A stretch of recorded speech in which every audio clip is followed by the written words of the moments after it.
Ben, here's what I mainly want to talk to you about. So, look, it's that season. So people continue to have conversations about, do you vote for Biden or not? And lesser of two evils. I see it less than I did during the Hillary Clinton, Donald Trump election, but I still do see it every once in a while. To me, I just don't see it as a difficult decision at all. I just think, okay, Joe Biden's not nearly progressive enough. There's the oppression of the establishment. We'll definitely have to fight it tooth and nail. The mainstream media will gaslight us till the cows come home in a Biden administration. But he's not gonna rip the country to shreds. Right. He's not gonna light the Constitution on fire. And we're definitely going to have another election. So am I missing anything, or is this a no-brainer? It's a no-brainer. Like there's a long list. You've already given a long list, right? But it goes even longer when you add on COVID-19. It goes even further when you think about the renaissance of white supremacy that he's brought back to this country. I mean, it's live to fight another day, right? We have to take this loss. It is a loss. It is definitely a loss for progressives. But to see Donald Trump get 4 more years, that really does not suggest that we have a path forward. If we think that Donald Trump is a solution to our immediate problem as progressives, then I'm not really sure that logic, or if it is logical at all. Yeah, I mean, theoretically, one of the pieces of logic during the Clinton Trump election was, well, if Trump wins, then people will see the error of their ways for backing an establishment candidate like Hillary Clinton, and progressives will be ascendant. Yeah. How'd that turn out for us? Right. I mean, I think it may have happened in a few congressional seats, but I think that actually could be credited to tenacity and just fierce determination more than anything else. But in terms of like the establishment learning their lesson, they don't learn their lesson. Right, they're going to keep playing this game until they're too old to play the game, and thankfully, boomers are starting to age out. And so there's a dramatic generational shift that's getting ready to take place. And the last thing that we need to do is to burn down the very institutions that we can still work through. Yeah, and so I think that whether it was Hillary Clinton or Donald Trump, AOC and Bowman and Rashida Tlaib and Bush and all those folks would have won anyway. I really don't think those things are connected at all. Instead, what happened was, because Trump was such a madman and the perfect boogeyman foil for the establishment, it actually scared the bejesus out of people until they rushed back into the arms of the establishment. Yeah. So it was totally counterproductive. Yeah, no, it empowered, and I think they raised plenty of money off of Donald Trump. They had the stakes were too high for people to take a chance with progress, right? It was a choice between fascism and the status quo. And they did not want to take a chance with Bernie Sanders. Now, I think that's illogical because I think Bernie Sanders was the best chance to beat Donald Trump. But when we talk about the Democratic super voters, the one that turned out in the primaries, they were scared right into the arms of people like Jim Clyburn and Joe Biden. Yeah, 100%. And look, here's one other thing that should not be underestimated or understated.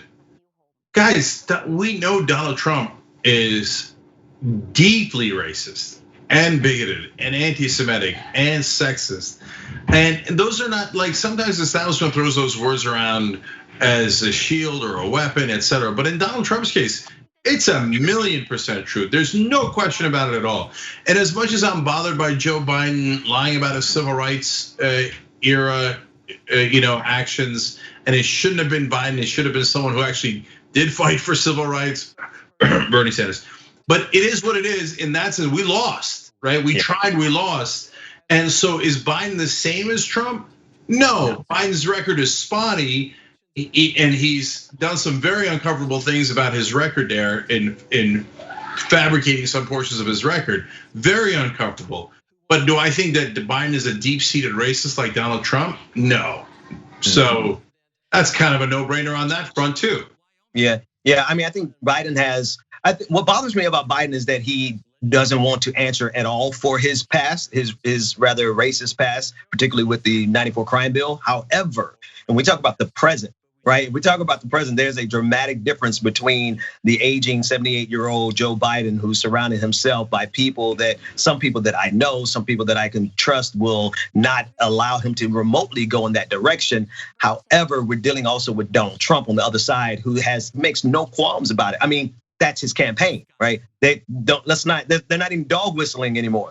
They're full-blown, outright racist, as well as neoliberals on economic policy. So if you hate neoliberalism, you get both with the Republicans. Yeah, you get two for the price of one in terms of evil and soul crushing with Donald Trump. So yeah, it's not like he's like, for example, Trump could have gone in a different direction. I mean, he's not constitutionally capable of it, but with the populist rhetoric that he had during the campaign, he could have done. He said he was going to do universal health coverage. Now, I didn't believe him, and we were right not to believe him. But he could have fought the bankers. Instead, he filled up his cabinet with Goldman Sachs appointees, and so he could have been way more populist in a way that would have been hard to argue against. He could have tried to lower drug prices in a way that was real and not fake. And boy, that would have been hard to deal with, right? But he chose not to do any of that. So he was as neoliberal as any Republican or any Democrat you've ever seen. And just as corrupt, even more, he's personally corrupt and systemically corrupt. So I don't see it even one scintilla here. So it's, and one last thing about that, Ben, there is no logical inconsistency in Biden is not that good, and we are going to fight him later, but we need him to win now. That is not logically inconsistent. It is perfectly consistent. Yeah, and I think that was one of the ways a lot of people underestimated how bad Donald Trump was going to be.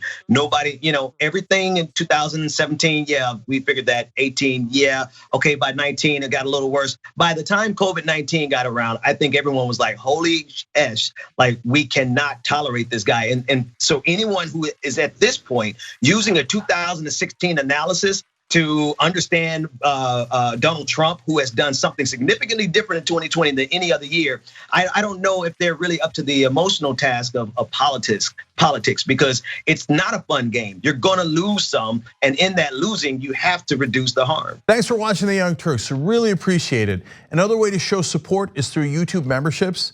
You'll get to interact with us more. There's live chat emojis, badges. You've got emojis of me, Anna, John, JR. So those are super fun. But you also get playback of our exclusive member only shows and specials right after they air. So all of that, all you gotta do is click that join button right underneath the video. Thank you.